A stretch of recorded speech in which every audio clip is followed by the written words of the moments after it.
What's up, guys? It's your boy Junior here, bringing another great video to the channel. So while you're at it, guys, hit the subscribe button and enable bell notifications.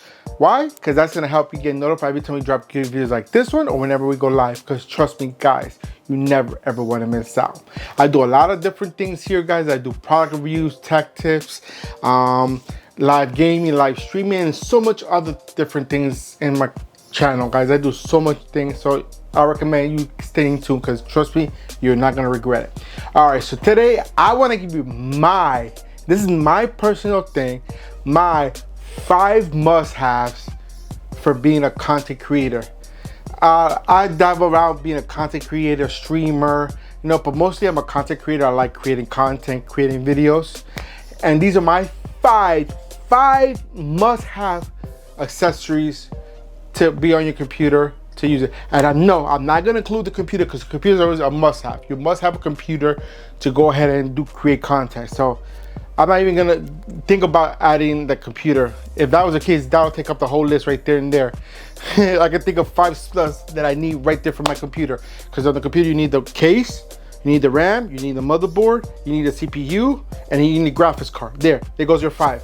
That's the whole PC, and there's so much more accessories in there that you would need too. But I'm saying these are the 5 must to have besides a computer to be a content creator, in my personal opinion. All right, and the main thing, this is my specs, stuff that I use that I can't do it without. I won't try to substitute it with any other products because it's a must-have. First thing I'm going to talk about is the camera. You're watching me on there. I have a Canon Mark II, I forgot what the model number it is, but it's the Mark II. That's a vlog camera as well, and it's a great camera. It takes great pictures. And I also have this Nikon D5500, and then down here I have the Canon D80 on a roll-in gimbal. I got all these cameras, and I use them all for content creation. As you see, I'm using one right now. I'm using my Canon M50 Mark II camera here, and I can't live without it. I mostly use the Mark II M50 all the time. It's because it's very compact, takes great quality pictures, great quality videos, and it works just phenomenal. I mean, I couldn't replace it with anything else. I love it. I have these 2 other ones because I did start out with this one. I started with cameras before this one, but this one works good. But the only reason I don't use this Nikon right here is often because the autofocus is not as good as the Canon. Yes, before anybody gets at me saying, oh, there's better cameras out there, blah, blah, blah. Listen, I like Nikon. Oh, I almost dropped my camera. I like Nikons and I like Canons. Those are my main goal ones. First it was Nikon, but with the autofocus, I stepped to the next best thing I like, which are Canons. They take great autofocus and it works great. And I can't live without the cameras. Yes, I can use a webcam and use it, but remember, a webcam, I have the Logitech C920 on here. And it's a great webcam, but it limits you to just staying right here. You can't really create too much content. I mean, if you're starting out as a brand new streamer, or a brand new content creator, by all means, either use that, get a little webcam till you start off until you get enough stuff going on that you're able to afford a good camera, or use your cell phone. Smartphones take great quality. This is the Samsung Galaxy Ultra 22, and it takes great video and pictures. Again, but I still prefer it because the one thing I do like about the Canons and the Nikons, they have many softwares out there, free softwares, that you could use it as a webcam on your computer. Do I use it? No, because right now my space is very limited to how I can do it. And if I want to use the Canon or the Nikon as a webcam, I would have to do different things to make it work. And I really don't want to adjust the setup I have now because of that reason. When I get a house and I have a dedicated room just for my streaming content creation stuff, then I'll start doing it there. But yes, that is my number 1, is get a good camera. Because trust me, I went through, I think I went through like 8 cameras. I started with a GoPro, mind you. I started with a GoPro. I mean, before that the webcam. But I started with a GoPro to do my content creation, whatever. That sucked. At least back then, because I started with a GoPro 4, and we're on like GoPro 9 now. So Yeah, I went through a lot of different phases until I found the Canon M50 and it worked great for me. I love it. I wouldn't switch it for any other camera, honestly. Now, if someone wants to donate a, what's that? I think it's a, I forgot the name of it. It's another camera that's really good, but I think it's very expensive. I forget. If I think about it later, I'll mention it. But yeah, the Canons is my go-to. Now, we got the cameras and the video out of the way. My second must-have to be a content creator, this is what I have right here. It is a lavalier mic. This right here is the Rode Go 2. Bring it up here closer for you guys to see. This is what I use for good quality audio. Why? Because you need good quality. Mind you, when I first started out, guys, I didn't have a mic on here. I use my budget starting off. I used the onboard mic off the cameras. Did it sound good? No. But that's how I started until I was able to build up my content creation channel up and I was able to afford good things. This is the last one I bought. And this works great. Now, I have a HyperX Quadcast mic right there for my PC itself. Love that too. But what I'm gonna start doing probably is actually using this lavalier mic for my PC as well. Because I see a lot of people, they're actually doing that. They're using their lavalier mics for their PC and it works great. So once I saw that, I was like, I think I might try to do that as well and see if that'll work out for me as well. But again, good audio because you want to hear perfect.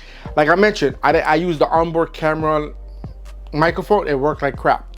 Then I try to do the lavalier mic. Then you put the lavalier mic with the long wire connected to the side of the camera and try to work. That did a huge improvement.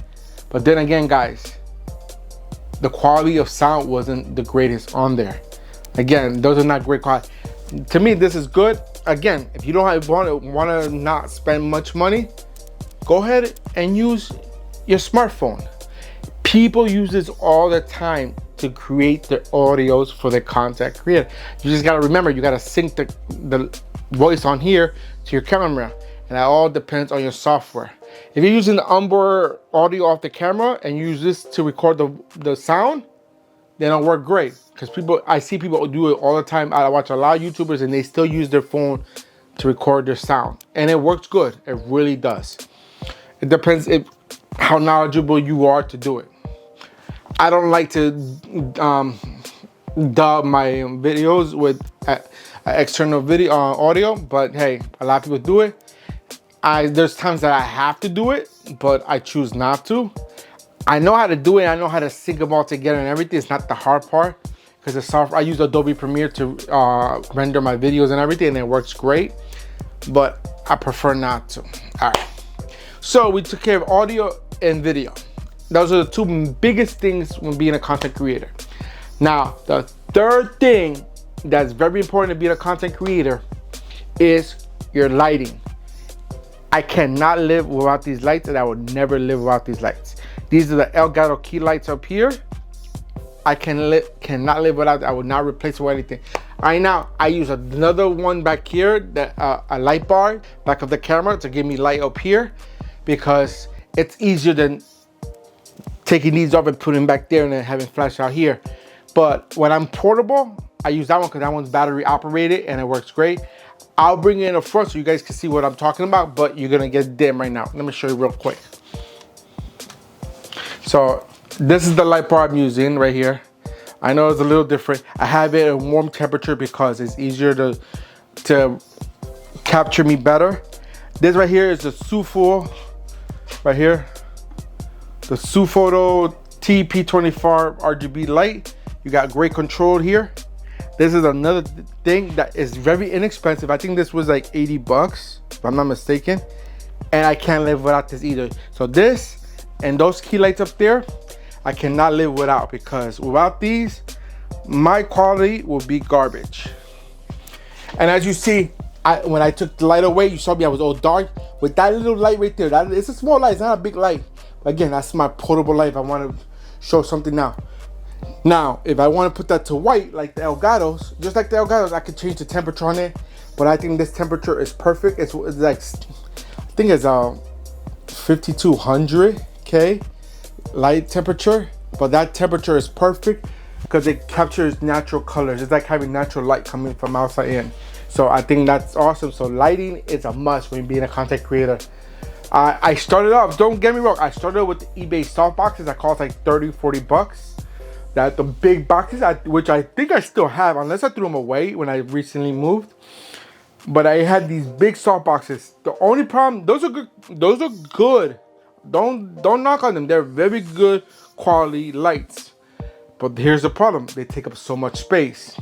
That's the only problem with it. When you have limited space, these key lights are best, and they produce better light quality than the soft boxes. But again, you're paying the price for better quality compared to the budget quality. Simple as that. Now, so we cover camera, we cover audio, we cover light. The next thing I need to have, and this is a must for me to have when being a content creator and a gamer. If you want to be a streamer too, this is also a must-have. Is a good quality set of headsets. And you guys are wondering why don't you use the external speakers and everything? All right, I do have speakers there which I can use, but when I'm creating my content and putting it all together and editing it and putting it all together, making sure it all flows good, you want to make sure everything sounds good. The speakers will give you good quality, but a good pair of headsets will give you better quality. These right here are my SteelSeries Arctic Pro headset. I love these for one big reason. Well, actually, they're good quality, but the biggest reason of them all why I love these is because of this reason right here. See this side right here? This side comes off. It has a battery right there. It has a rechargeable battery with the docking station right here to your connector, and then when this battery dies, you don't have to wait till this one recharges. You can just replace the battery with this one and put this one in the charger and let it charge up. And while it's charging, you can go ahead and use them still. Simple. This is my must-have. These headsets, I would never replace them unless SteelSeries makes another version of this that they improve it. But these, I would not replace. And I've been through a lot of headsets. I've had the Turtle Beach ones, the wired ones, which I hate wired. I hate them. And then I had another headset. I forgot the name of them. I still have them. I just haven't used it. Very popular headset. They give better quality, but the problem with that is they're internal batteries and you gotta charge them every time. So if it dies, you gotta plug it in, keep it close to your computer. So these are the best solution for me. This is my number 4 must-have to have for my being a content creator, because when you're editing, you want to hear good quality, and this gives you great quality while you're listening to your videos. Now, my 5th and final one, and it's pretty obvious, which is my must-have. This is just me. A lot of people say I overkilled it with this, but this is a must-have for me. And I can see right behind me is my monitor. My monitors, because I got 2 49-inch Samsung's ultra wide monitors. And yes, these monitors is a must-have. Well, at least one is. I don't have to have the second one, but just because of my OCD, my wife's OCD, we decided to get a second one for the top one so I could stack them instead of having ones on the side or mismatched sizes on the top. My ultra wide, it's a must-have. Why is my ultra wide a must-have? When you're editing videos, you can edit video on any screen. You can edit on a 27, 32. You can edit on a 17 if you want. I don't know who has a 17 anymore. You can edit on a 20-inch, and I've done that. But once you go big like this one and you all stretch out, because when I use my editing software, Adobe Premiere Pro, I use up the whole screen because I got so much stuff. I got my templates over here for my cut screens, my deleted scenes, all my transition screens. I got them all there. On the other side, I got all my videos, all my audios, all in there in the folder. So when I need to grab, I can just slide it on the timeline. And having the whole timeline stretched out is easier to edit, cut down, and get narrowed down to the millisecond that you want to use it. Because trust me, guys, this is a must-have. Once I went to the 49-inch, at one point when I was moving, I had to use a smaller screen. I had to use a 32, and then I'm like, okay, I gotta edit a video. Mind you, That was a pain in the butt to edit on a 32-inch monitor. For me, it was. All right, it was a pain in the butt. Now, at 122, I had edited another video, which I was using my laptop, which is a 17-inch. And that's a pretty big, for a laptop, that's a pretty big screen. A 17-inch, it's not bad. Which most Macs right now go with 20-inch, 19-inch. But a 17-inch, what is it? HP OM gaming laptop. Guys, the struggle I had working on that screen was bad. So I know I cannot live without this monitor here. If I ever break this monitor or somebody steals it, I don't know how they're gonna steal it, but I'm just saying, if I ever happen to lose one of these monitors, I will replace it with the same one again, or something, whatever is better or bigger at the time. But I won't go lower than a 49-inch anymore. The lowest I might go is a 45, because I know, I forgot, LG I think makes a 45-inch, which is pretty cool. Better hertz than this. That's the smallest I think I'll go, because I won't go any smaller, guys. That's a must-have. So guys, again, to recap on my 5 must-have accessories, for me at least, to be a content creator, is a good quality camera, like I showed you here. Again, this is my Canon D80. Great camera. Second thing you need is good quality. Like I showed you, I got this mic here from my portable use. And then I got my desktop one right there, the HyperX Quadcast right there. Third thing you need is good lighting. You guys see it right up here, are my Elgato key lights up there. Another must have. Number 4 was my audio. My audio to listen to everything, because when you're editing or gaming, you need to good, crispy, clearing sound, and you can listen through these. And then my final one, like I just talked about, was my 49-inch. So those are my 5 must-have to be a content creator. Now, for everybody, it's going to be different, to each his own, because I know a lot of content creators that stick with 27 inches and they work for them good. I see a lot of people that when they're doing the audio editing, they use iPhone earbuds. I see them all the time. I'm like, how is that? I guess those are good quality, but I must have this with ear enclosures, because it's a must-have. I want to listen to every little sound. If there's a sound in the background, I can hear it better off of this than listening over to the speakers. And of course, the lighting. You guys know the lighting. Lighting makes everything. Makes your video or can break your video. That's simple, guys. So I hope you guys enjoyed this video. You learned something here today. I know I have a lot of stuff here. I will make another video of my 5 things that is must needed to be a streamer. Either be for gaming or for just live streaming to talk. I'll give you my 5 must-have for that. And again, these opinions are mine and mine alone. Everybody's different. Again, depending on what you do or what you could afford, it's up to you and what you want to do. I'm just giving you my personal opinion, what is the 5 must for me. All right, guys, so that's it for today. I hope you guys enjoyed your video and everything I tell you today. If you liked it, you enjoyed it, go ahead and give me a big old thumbs up. Show me all the love and support that you guys love to show the channel. Also, don't forget to hit that share button, because sharing is caring, and we want to make sure that everybody's aware of everything we do on this channel, so they don't miss out, just like you're not missing out. And if you have any questions, comments, or concerns, put them in the comment box down below, and I'll get to you as soon as I can, when I can, as fast as I can. Also, guys, if you still haven't done so, to the end of the video, hit the subscribe button and enable bell notifications so you get notified every time we drop great videos like this one or whenever we go live. Because trust me, guys, you never ever want to miss out. And that's it for today, guys. Until next time, I'm out of here. Peace.